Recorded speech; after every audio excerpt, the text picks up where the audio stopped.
Hey there, it's Colleen Flanagan with your Pendulum Power Minute. They say that loneliness is an epidemic around the world.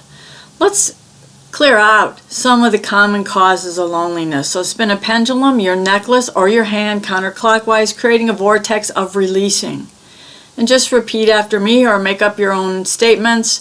I now let go of this emotion called loneliness. I let it go because I feel like maybe there's something wrong with me because I don't have a sweetheart in my life. Or I'm just not really good around people. I'm awkward around people. I let go of my fear that there's nothing I can do. I'm never going to have friends and such like other people do. I let go of my fear I might be a loner. And you know what people say about those loners? I'm one, by the way.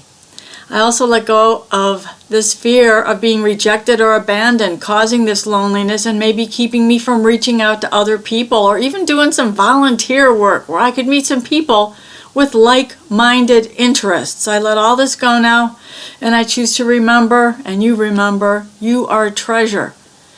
You're never alone. There's spirits and angels all around you. Develop your intuition, and you can talk with them like I do.